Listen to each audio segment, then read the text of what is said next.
ಇಲ್ಲಿ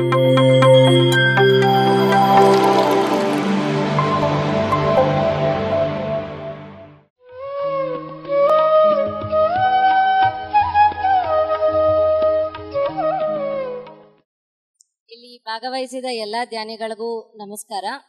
ನನ್ನ ಹೆಸರು ಪವಿತ್ರ ಮಂಜುನಾಥ್. ನಾವು ಹೊಸಪೇಟೆಯಿಂದ ಬಂದಿದ್ದೀನಿ. 2008ರಿಂದ ನಾನು ಧ್ಯಾನ ಪ್ರಾರಂಭ ಮಾಡಿದೆ. ಅವಾಗಿಂದ ಪ್ರತಿನಿತ್ಯ ಧ್ಯಾನ ಮಾಡ್ಕೊಂಡು ಬರ್ತಾ ಇದ್ದೆ. ನಾನು ಒಂದು ಸಣ್ಣ ಕತೆ ಮೂಲಕ ನನ್ನ ಆಹಾರ ವ್ಯವಹಾರದ ಬಗ್ಗೆ ನಾನು ಮಾತಾಡ್ತೀನಿ. ಒಂದು ಊರಲ್ಲಿ ಒಬ್ಬ ಜಮೀನ್ದಾರ್ ಇರ್ತಾನೆ. ಅವನಿಗೆ 3 ಜನ ಮಕ್ಕಳು. ಆ 3 ಜನಕ್ಕೂ ಆತ ತನ್ನ ಆಸ್ತಿನ ಸಮಭಾಗವಾಗಿ ಹಂಚಿರ್ತಾನೆ. ಆ ಆಸ್ತಿನಲ್ಲಿ 3 ಜನ ಮಕ್ಕಳು ಅದನ್ನ ಬಳಸ್ತಾ ಇರ್ತಾರೆ.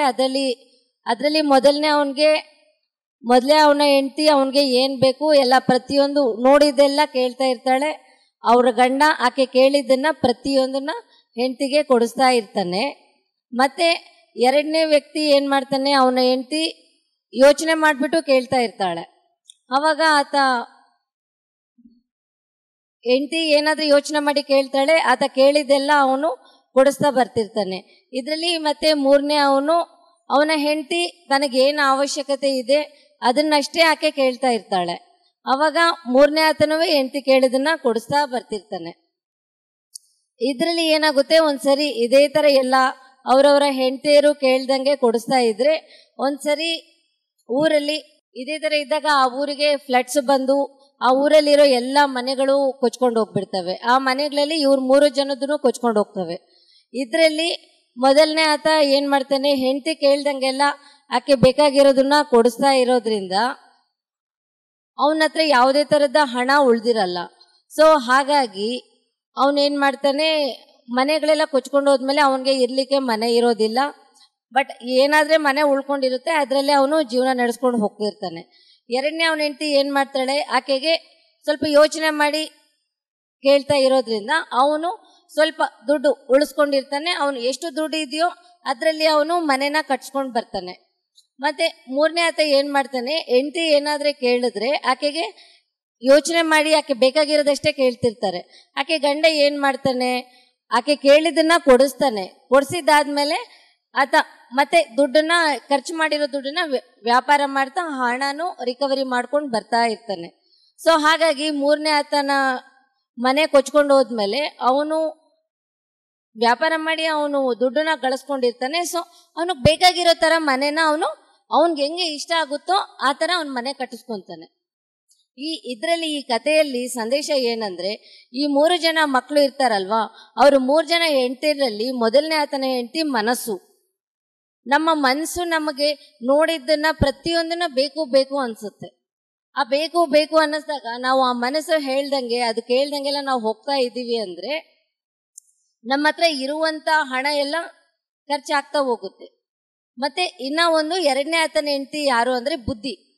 ನಮ್ಮ ಬುದ್ಧಿ ಏನ್ ಮಾಡುತ್ತೆ, ಎಲ್ಲದನ್ನ ಬೇಕು ಅನ್ಸುತ್ತೆ, ಆದ್ರೂ ತನ್ನ ಹತ್ರ ಎಷ್ಟಿದೆ, ಏನು ಅಮೌಂಟ್ ಇದೆ ಸೊ ಅನ್ನೋದನ್ನ ಅದು ಯೋಚನೆ ಮಾಡಿಬಿಟ್ಟು ಒಂದು ಲೌಕಿಕವಾಗಿ ಅದು ಬೇಕಾಗಿರೋದನ್ನ ಅದು ಕೇಳ್ತಾ ಇರ್ತೈತಿ.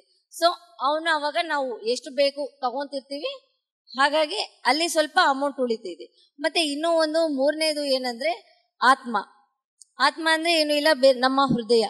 ಅದು ನಮಗೆ ಏನು ಬೇಕು, ಏನು ಅವಶ್ಯಕತೆ ಇದೆ ಅದನ್ನಷ್ಟೇ ಕೇಳ್ತೈತೆ. ಅದನ್ನ ನಾವು ನಡೆಸ್ಕೊಂಡು ಹೋಗ್ತಾ ಇದ್ದೀವಿ ಅಂದ್ರೆ ನಮ್ಮ ಹತ್ರ ಎಲ್ಲ ಸೌಭಾಗ್ಯನೂ ಇರ್ತೈತಿ. ಮತ್ತೆ ಇದರಲ್ಲಿ ಇನ್ನೊಂದು 3ನೇ ಆತ ಏನ್ ಮಾಡ್ತಾನೆ, ಆತನ ಹೆಂಡತಿ ಆ ಆತ್ಮ ಏನಾದ್ರೂ ಬೇಕಾಗಿರೋದೇ ಕೇಳ್ತಿರುತ್ತೆ, ಅವಶ್ಯಕತೆ ಇರೋದನ್ನೇ ಕೇಳ್ತಾ ಇರೋದನ್ನ ಕೊಡಿಸ್ತಾ ಹೋದ್ರೂ ತಾನು ವ್ಯಾಪಾರ ಗಳಿಸ್ತಾನಲ್ವಾ, ಆ ವ್ಯಾಪಾರ ಏನು ಅಂದ್ರೆ ಧ್ಯಾನ. ಮತ್ತೆ ಇದರಲ್ಲಿ ಈ 3 ಮಕ್ಕಳು ಯಾರಂದ್ರೆ ನಮ್ಮ ದೇಹ ಆತ್ಮ. ಮನಸ್ಸನ್ನ ಮಾತು ಕೇಳಿದ್ರೆ, ಮನಸ್ಸಿನ ಮಾತು ಕೇಳ್ಕೊಂಡು ಏನೇನ್ ಬೇಕು ಎಲ್ಲದ್ರ ಕಡೆ ಹೋಗ್ತಾ ಇರೋದ್ರಿಂದ ನಮ್ಮ ದೇಹದ ಶಕ್ತಿ ಕಡಿಮೆ ಆಗ್ತಾ ಹೋಗುತ್ತೆ. ಮತ್ತೆ 2ನೇದು ಬುದ್ಧಿ ಇದ್ದಾಗ ಸ್ವಲ್ಪ ಪರವಾಗಿಲ್ಲ. ಮತ್ತೆ 3ನೇದು ಆತ್ಮ. ಅವಶ್ಯಕತೆ ಇದ್ದಾಗ ನಾವು ಕೇಳ್ಕೊಂಡು ಹೋಗ್ತಾ ಅವಶ್ಯಕತೆ ಇರೋದನ್ನಷ್ಟೇ ನಾವು ಮಾಡ್ಕೊಂಡು ಹೋಗ್ತಾ ಇದ್ದೀವಿ ಅಂದ್ರೆ ನಮ್ಮ ಆರೋಗ್ಯ ಚೆನ್ನಾಗಿರುತ್ತೆ. ಮತ್ತೆ ಇನ್ನೂ ಒಂದು ಏನಾಗುತ್ತೆ, ಇಲ್ಲಿ ಧ್ಯಾನ ಮಾಡ್ತಾ ಇರ್ತಾನೆ. ಧ್ಯಾನ ಮಾಡೋದ್ರಿಂದ ನಮ್ಮಲ್ಲಿ ಶಕ್ತಿ ಅನ್ನೋದು, ದೇಹದ ಶಕ್ತಿ ಜಾಸ್ತಿ ಆಗ್ತಾ ಹೋಗುತ್ತೆ. ಈಗ ನಮ್ಮ ಮೇಡಮ್ ಅವರು ನಾನು ಆಹಾರ ಧರ್ಮದ ಬಗ್ಗೆ ಮಾತಾಡ್ತೀನಿ ಅಂತ ಹೇಳಿದ್ದಾರೆ. ಪತ್ರಿಜಿ ಅವರು 18 ಪ್ರಿನ್ಸಿಪಲ್ಸ್ ಅಲ್ಲಿ ಒಂದು ಮಾತು ಹೇಳಿದ್ದಾರೆ, ನೋ ಮೆಡಿಸಿನ್ ನೋ ಡಾಕ್ಟರ್ ಅಂತ. ನಾನು ಯಾವಾಗಾದ್ರೆ ಧ್ಯಾನಕ್ಕೆ ಬಂದೆ 2008 ಅಲ್ಲಿ, ಅವಾಗಿಂದ ಪತ್ರಿಜಿ ಅವರು ಹೇಳ್ದಂಗೆ ಡಾಕ್ಟರ್ ಕಡೆ ಹೋಗಿಲ್ಲ, ಮತ್ತೆ ಮೆಡಿಸಿನ್ಸ್ ತಗೊಳ್ತಾ ಇಲ್ಲ. ಒಂದು ಸರಿ ನಾನು ಪ್ರೆಗ್ನೆಂಟ್ ಇದ್ದು ಬಾಡಂತಿ ಆದಾಗಷ್ಟೇ ನಾನು ಮೆಡಿಸಿನ್ಸ್ ಯೂಸ್ ಮಾಡಿದ್ದು ಬಿಟ್ರೆ 2008 ಇಂದ ಯಾವುದೇ ತರದ ಟ್ಯಾಬ್ಲೆಟ್ಸ್ ನಾನು ತಗೊಂಡಿಲ್ಲ. ಮತ್ತೆ ಇನ್ನೊಂದು ನಾನು ನಂಬಿರೋ ಇನ್ನೂ ಒಂದು ಮೆಡಿಸಿನ್ ಏನಂದ್ರೆ, ಒಂದು ಧ್ಯಾನ, ಮತ್ತೊಂದು ನೀರು. ಧ್ಯಾನ ಮಾಡೋದ್ರಿಂದ ನಮ್ಗೆ ಬೇಕಾದಷ್ಟು ವಿಶ್ವದಿಂದ ಬೇಕಾಗುವ ಕಾಸ್ಮಿಕ್ ಎನರ್ಜಿ ಸಿಗುತ್ತೆ. ಮತ್ತೆ ವಾಟರು, ನಾವು ನೀರು ತಗೊಳ್ಳೋದ್ರಿಂದ ನೀರಿನಲ್ಲಿ ನಮ್ಮ ಬಾಡಿ ಕಂಪ್ಲೀಟ್ ಆಗಿ ಕ್ಲೆನ್ಸಿಂಗ್ ಆಗುತ್ತೆ. ನಾವು ಬರೀ ಧ್ಯಾನ ಅಷ್ಟೇ ಮಾಡ್ಕೊಂಡು ಹೋಗ್ತಾ ಇದ್ರೆ ನಮ್ಮ ದೇಹದಲ್ಲಿರೋ ಪಂಚಭೂತಗಳಲ್ಲಿ ಅಗ್ನಿನೂ ಒಂದಿದೆ, ಅಗ್ನಿ ಜಾಸ್ತಿ ಆಗ್ತಾ ಹೋಗುತ್ತೆ. ನಾವು ಧ್ಯಾನ ಮಾಡುವಾಗ ಬರೀ ಉಸಿರಾಟನಷ್ಟೇ ಗಮನಿಸ್ತೀವಿ. ಉಸಿರಾಟವಾಗಿ ಗಮನಿಸ್ತಾ ಇರುವಾಗ ನಮ್ಮ ದೇಹದಲ್ಲಿ ಬರೀ ಗಾಳಿ ಅಷ್ಟೇ ಇರುತ್ತೆ. ಈ ಗಾಳಿಗೆ ಬೆಂಕಿ ಜಾಸ್ತಿ ಆಗ್ತಾ ಹೋಗಿದೆ ಅಂದ್ರೆ ಬೆಂಕಿನೂ ಇನ್ನೂ ಜಾಸ್ತಿ ಆಗುತ್ತೆ ಗಾಳಿ ಹೋದ್ರೆ. ಸೊ ಹಾಗಾಗಿ ಅದನ್ನ ಬ್ಯಾಲೆನ್ಸ್ ಮಾಡ್ಲಿಕ್ಕೆ ನಮ್ಗೆ ನೀರ್ ಬೇಕಾಗುತ್ತೆ. ಇದು ನಾನು 2009ರಿಂದ ನಾನು ನಂಬಿರೋದು. ನಾನು ನಂಬಿರೋ ಮೆಡಿಸಿನ್ ಅಂದ್ರೆ ಒಂದೇ, ಒಂದು ಧ್ಯಾನ, ಇನ್ನೊಂದು ನೀರು. ಇದೇ ತರ ನನ್ನ ದೇಹನ ಏನಾದ್ರೂ ರೋಗ ಬಂದಾಗ ನಾನು ಪ್ರತಿ ಸಲ ಉಪವಾಸ ಇರ್ತಾ ಇದ್ದೆ. ಮತ್ತೆ ಯಾವುದೇ ಆಹಾರ ತಗೊಳಕ್ ಹೋಗ್ತಿದ್ದಿಲ್ಲ. ಧ್ಯಾನ ಮಾಡ್ತಾ ಇರೋದ್ರಿಂದ ನ್ಯಾಚುರಲ್ ಆಗಿ ಬಾಡಿ ಕ್ಯೂರ್ ಆಗ್ತಾ ಇತ್ತು. ಇದಕ್ಕೆ ಇನ್ನೊಂದು ಇನ್ಸ್ಪಿರೇಷನ್ ಅಂದ್ರೆ, ನಮ್ ದೊಡ್ಡಪ್ಪ ಒಬ್ರು ಪ್ರತಿ ವಾರದಲ್ಲಿ 3 ದಿನ ಉಪವಾಸ ಇರ್ತಿದ್ರು, ಆಲ್ಟರ್ನೇಟ್ ಡೇಸ್ ಅಲ್ಲಿ. ಅವ್ರು 72 ಇಯರ್ಸ್ ಆದ್ರೂ ಅವ್ರ ದೇಹ ಅಷ್ಟೇ ಚೆನ್ನಾಗಿತ್ತು. ಅವ್ರನ್ನ ಇನ್ಸ್ಪೈರ್ ಆಗಿ ತಗೊಂಡು ವಾರಕ್ಕೆ ಒಂದು 3 ವಾರ ಉಪವಾಸ ಇರ್ತಿದ್ದೆ. ಅದು ಆದ್ಮೇಲೆ ಅದು ಸ್ವಲ್ಪ ಬ್ರೇಕ್ ಬಂತು. ಮತ್ತೆ 2020ನಲ್ಲಿ ಪತ್ರಿಜಿ ಅವ್ರದ್ದು ಎನ್ಲೈಟ್ಮೆಂಟ್ ಅವರ್ ಕಾರ್ಯಕ್ರಮ ನಡೀತಿತ್ತು. ಆ ಕಾರ್ಯಕ್ರಮದಲ್ಲಿ ಸರ್ ಫಸ್ಟ್ ಮಾರ್ನಿಂಗ್ ಮೆಡಿಟೇಷನ್ ಮಾಡಿಸಿ, ಪತ್ರಿಜಿ ಅವ್ರ ಮಾರ್ನಿಂಗ್ ಮೆಡಿಟೇಷನ್ ಮುಗಿದ್ಮೇಲೆ ಅವ್ರ ಸ್ಪೀಚ್ ಇರ್ತಿತ್ತು. ಒಂದಿನ ಈ ಎನ್ಲೈಟ್ಮೆಂಟ್ ಅವರ್ ನೋಡ್ತಿರುವಾಗ ಒಬ್ಬ ಮಾಸ್ಟರು ಕಾಸ್ಮಿಕ್ ಫುಡ್ ಅನ್ನೋ ಪದ ಬಳಸಿದ್ರು. ಆ ಕಾಸ್ಮಿಕ್ ಫುಡ್ ಅನ್ನೋ ಪದನ ಕೇಳಿ ನನಗೆ ತುಂಬಾ ಅಟ್ರಾಕ್ಟ್ ಆದೆ. ಹೌದು, ನಾವು ವಿಶ್ವದಿಂದ ಬರೋ ಆಹಾರದಿಂದನೇ ನಾವು ಸರ್ವೈವ್ ಆಗ್ಬೋದು ಅಂತ ಅನ್ಸಿ ಅವತ್ತಿಗೆ ನಾನು 2020ನಲ್ಲಿ ಫಸ್ಟ್ ಟೈಮ್ 21 ದಿನ ಉಪವಾಸ ಇರೋಣ ಅಂತ ಸ್ಟಾರ್ಟ್ ಮಾಡಿದೆ. 21 ಡೇಸ್ ನಾನು ಯಾವುದೇ ತರದ ಆಹಾರ ತಗೊಳ್ದಿರ ಸಂಪೂರ್ಣವಾಗಿ ಪಿರಮಿಡ್ ಅಲ್ಲೇ ಧ್ಯಾನ ಮಾಡಿಕೊಂಡು ಅಲ್ಲೇ ಪಿರಮಿಡ್ ಅಲ್ಲೇ ಮಲ್ಕೊಂತಿದ್ವಿ. ಕಂಪ್ಲೀಟ್ ನಾನು ಹೆಲ್ದಿಯಾಗಿ ಆಗ್ಬಿಟ್ಟೆ. ಈವನ್ ಆ ಧ್ಯಾನ ಮಾಡುವಾಗ ಎನರ್ಜಿನೂ ತುಂಬಾ ಚೆನ್ನಾಗಿರ್ತಿತ್ತು.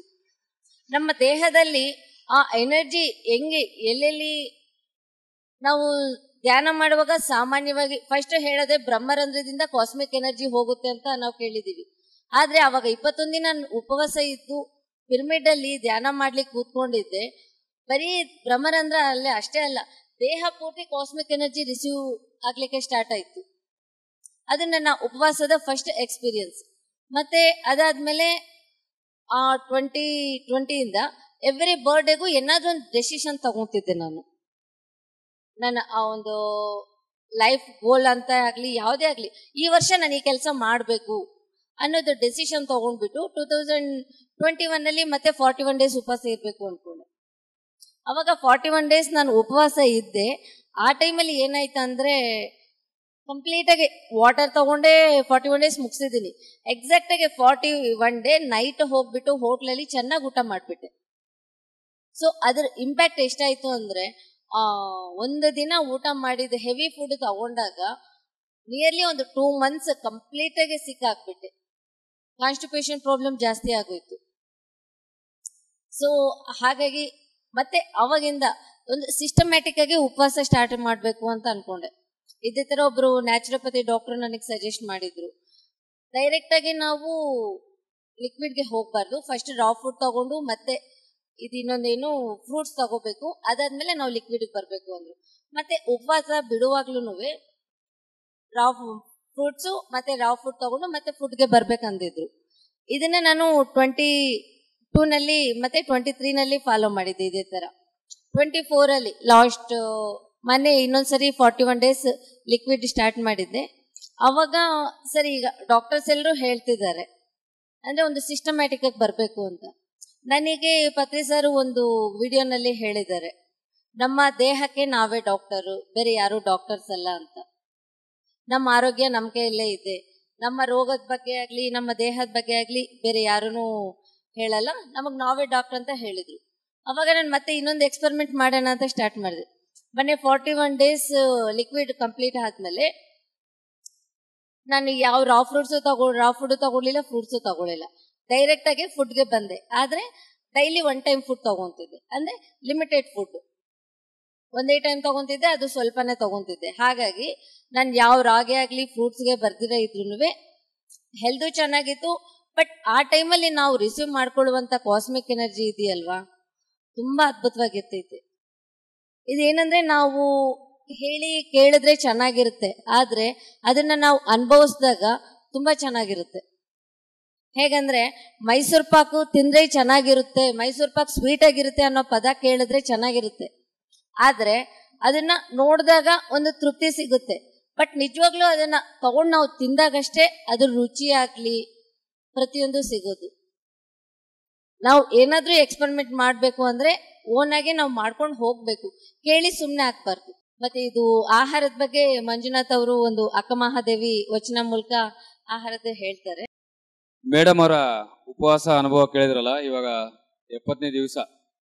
ಸೊ 1 ತಿಂಗಳು ರಾ ಫುಡ್ಡು ಮತ್ತೆ ತದನಂತರ ಲಿಕ್ವಿಡ್ ಅಲ್ಲಿ ಇದ್ದಾರೆ. ಪ್ರತಿಯೊಬ್ಬರು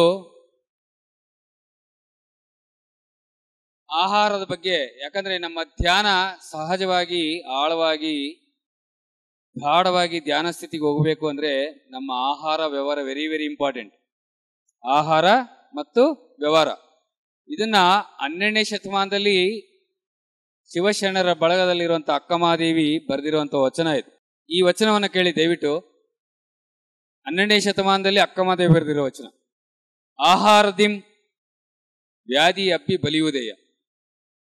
ಆಹಾರದಿಂದ ವ್ಯಾಧಿ ಅಪ್ಪಿ ಬಲಿಯುವುದೆಯ. ಆಹಾರದಿಂ ನಿದ್ರೆಯಂ ನಿದ್ರೆಯಂ ತಾಮಸಂ ತಾಮಸಂ ಅಜ್ಞಾನಂ ಅಜ್ಞಾನಂ ಮೈಮರು ಮೈಮರು ಅಜ್ಞಾನದಿಂ ಕಾಮವಿಕಾರ ಕಾಯವಿಕಾರ ಭಾವವಿಕಾರ ಮನೋವಿಕಾರ ಇಂದ್ರಿಯ ವಿಕಾರ ಕೊನೆಗೆ ವಾಯು ವಿಕಾರವನ್ನುಂಟು ಮಾಡಿ. ಈ ಈ ಈ ವಚನಗಳಲ್ಲಿ ಪತ್ರಿಸಾರನ್ನು ನಾವು ಕಣ್ಣಾರೆ ಕಂಡಿನಿ ನಾನು. ಪತ್ರಿಸಾರು ಯಾವ ರೀತಿ ಇದ್ರು ಅಂದ್ರೆ ತನ್ನ ಶರೀರವನ್ನ ಒಳ್ಳೆ ಶುದ್ಧ ಸಾತ್ವಿಕ ಆಹಾರದಿಂದ ತಿಂತಾ ಇದ್ರು. ಅವ್ರಿಗೆ 2 ಇಡ್ಲಿ ಬೇಕಂದ್ರೆ 2 ಇಡ್ಲಿ, ಮತ್ತೆ ಇಡ್ಲಿ ಚೆನ್ನಾಗಿದೆ ಅಂತೇಳಿ 3 ಇಡ್ಲಿ ತಿನ್ನಕ್ ಹೋಗ್ತಾ ಇದ್ದಿಲ್ಲ. ಕಾಯವನ್ನ ಕೆಡಿಸ್ತಾ ಇದ್ದಿಲ್ಲ. ಕಾಯವನ್ನ ಚೆನ್ನಾಗಿ ಇಟ್ಕೊಳ್ಳೋದಕ್ಕೆ ಧ್ಯಾನವನ್ನ ಮಾಡ್ತಾ ಇದ್ರು. ಮನಸ್ಸನ್ನ ಚೆನ್ನಾಗಿ ಇಟ್ಕೊಳ್ಳೋದಕ್ಕೆ ಪುಸ್ತಕಗಳನ್ನ ಸ್ವಾಧ್ಯಾಯವನ್ನ ಓದ್ತಾ ಇದ್ರು, ಸಂಗೀತವನ್ನ ಕೇಳ್ತಾ ಇದ್ರು. ಹಾಗೆ ತದನಂತರ ಒಳ್ಳೆಯ ಅನುಭವಗಳನ್ನ ಕೇಳ್ತಾ ಇದ್ರು. ಮನಸ್ಸು ಯಾವಾಗ ಅಧೀನವಾಗಿರುತ್ತೋ ಇಂದ್ರಿಯಗಳು ಅಧೀನವಾಗಿರುತ್ತೆ. ಭಾವನೆಗಳನ್ನ ಶುದ್ಧವಾಗಿ ಇಟ್ಕೊಂಡಿದ್ರು. ಭಾವನೆಗಳು ಬಹಳ ಶುದ್ಧವಾಗಿದ್ವು ಪತ್ರಿಸರ್ ಅವರು. ಯಾಕಂದ್ರೆ ದಿನನಿತ್ಯ ಧ್ಯಾನ, ಸ್ವಾಧ್ಯಾಯ, ಎಲ್ಲರ ಅನುಭವಗಳನ್ನ ಕೇಳೋದು. ವಾಯು ವಿಕಾರವನ್ನ ಕೂಡ ಅಂದ್ರೆ ವಾಯುವನ್ನ ಕೂಡ ಬಹಳ ಶುದ್ಧವಾಗಿ ಇಟ್ಕೊಂಡ್ರು, ಯಾಕಂದ್ರೆ ಧ್ಯಾನದ ಮುಖಾಂತರ. ಆಹಾರವನ್ನ ಸರಿಯಾಗಿ ಶುದ್ಧ ಸಾತ್ವಿಕ ಆಹಾರವನ್ನ ನಾವು ಭುಜಿಸದೆ ಹೋದ್ರೆ ಏನಾಗುತ್ತೆ ಅಂದ್ರೆ ಮನೋವಿಕಾರ ಆಗುತ್ತೆ. ಆ ಮನೋವಿಕಾರದಿಂದ ಈ ಕಾಯ ವಿಕಾರ ಆಗುತ್ತೆ. ಕಾಯ ವಿಕಾರದಿಂದ ಭಾವ ವಿಕಾರ ಆಗುತ್ತೆ, ಇಂದ್ರಿಯ ವಿಕಾರ ಆಗುತ್ತೆ, ಕೊನೆಗೆ ವಾಯು ವಿಕಾರ ಆಗುತ್ತೆ. ಆ ವಿಕಾರ ಆದಾಗ ಏನಾಗುತ್ತೆ ಅಂದ್ರೆ ಸೃಷ್ಟಿಗೆ ತೌದಾದ ಕಾರಣ. ಕಾಯದ ಅತಿ ಪೋಷಣೆ ಬೇಡ, ಅತಿ ಪೋಷಣೆ ಮೃತ್ಯು ಎಂಬುದಕ್ಕೆ ಸಮಾನ. ನೋಡಿ, ಸೃಷ್ಟಿಗೆ ತೌದಾದ ಕಾರಣ. ನಾವು ಸರಿಯಾದ ಆಹಾರವನ್ನ ಸೇವನೆ ಮಾಡಲಾರ್ದ ಹೋದ್ರೆ ಏನಾಗುತ್ತೆ? ಆಹಾರದಲ್ಲಿ 3 ಇದೆ: ರಾಜಸಿಕ ಆಹಾರ, ತಾಮಸಿಕ ಆಹಾರ, ಸಾತ್ವಿಕ ಆಹಾರ. ಸಾತ್ವಿಕದಲ್ಲಿ ಶುದ್ಧ ಸಾತ್ವಿಕ ಬರುತ್ತೆ. ರಾಜಸಿಕ ಆಹಾರದಲ್ಲಿ, ರಜೋಗುಣ ಆಹಾರಗಳಲ್ಲಿ ಜಾಸ್ತಿ ಖಾರ, ಮಸಾಲ ಪದಾರ್ಥಗಳು, ಮಾಂಸ ಪದಾರ್ಥಗಳು ಇವೆಲ್ಲ ಇರ್ತವೆ. ಇದನ್ನ ತಿಂದ್ರೆ ಏನಾಗುತ್ತೆ? ನಾವು ರಾಕ್ಷಸರಾಗ್ತೀವಿ. ಮನಸ್ಸು ರಜೋಗುಣಕ್ಕೆ ಸಂಬಂಧಪಟ್ಟಂತ ಆಲೋಚನೆಗಳಲ್ಲಿ ಇರ್ತವೆ. ತಾಮಸಿಕ ಆಹಾರ ಅಂದ್ರೆ ಏನು ಗೊತ್ತಾ? ತಮಗುಣ ಅಂದ್ರೆ ಬೆಳಿಗ್ಗೆ ಮಾಡಿದ್ದು ರಾತ್ರಿ ತಿನ್ನೋದು, ರಾತ್ರಿ ಮಾಡಿದ್ದು ಬೆಳಿಗ್ಗೆ ತಿನ್ನೋದು. ರಸಮನ್ನ ಮಾಡ್ಕೊಂಡು ಫ್ರಿಜ್ ಅಲ್ಲಿ 3 ದಿವಸ 4 ದಿವಸ ಇಟ್ಕೊಂಡು ತಿನ್ನೋದು. ಅವಾಗ ಏನಾಗುತ್ತೆ ಅಂದ್ರೆ ತಾಮಸಿಕ ಬರುತ್ತೆ, ಜಡತ್ವ ಬರುತ್ತೆ, ಸೋಮಾರಿತನ ಬರುತ್ತೆ. ಅಮೆರಿಕದಲ್ಲಿ ಸಾಂಬಾರನ್ನ ಮತ್ತೆ ರಸಮನ್ನ ಮಾಡ್ಕೊಂಡು 1 ವರ್ಷವರೆಗೂ ತಿಂತಾರೆ ಫ್ರಿಜ್ ಅಲ್ಲಿ ಇಟ್ಕೊಂಡವ್ರು.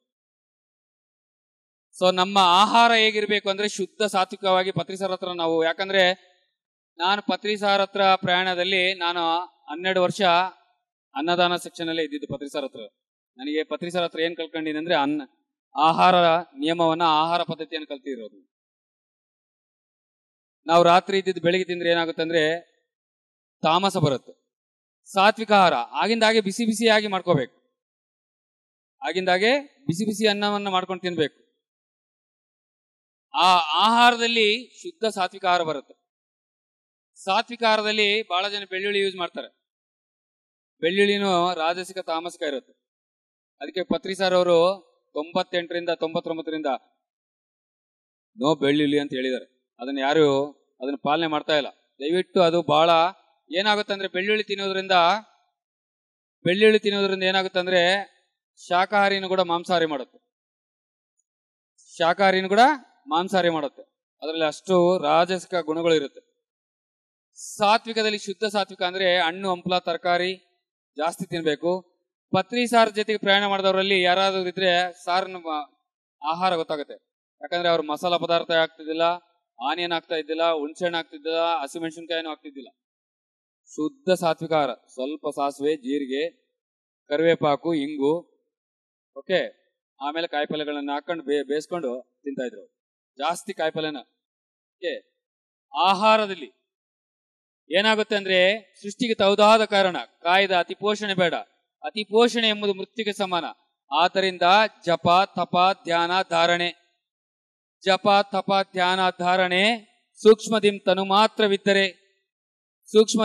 ಮಾತ್ರವಿದ್ದರೆ ಸಾಲದೆ ತನುವಿನ ಪೋಷಿಸುವ ಆಸೆ.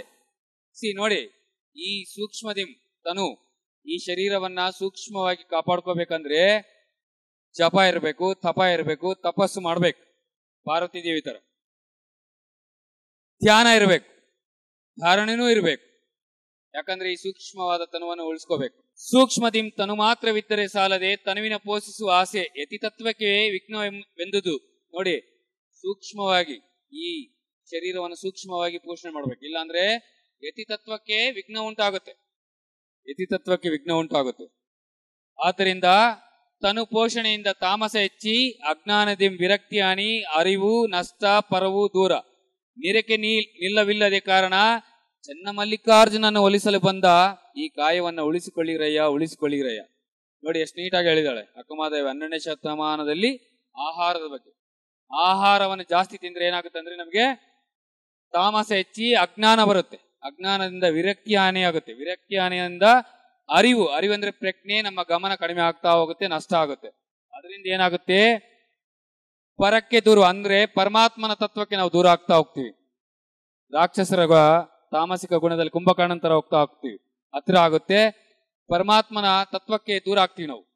ಆಗೇನಾಗತ್ತೆ, ನಿರಕ್ಕೆ ನೀಲವಿಲ್ಲದ ಕಾರಣ.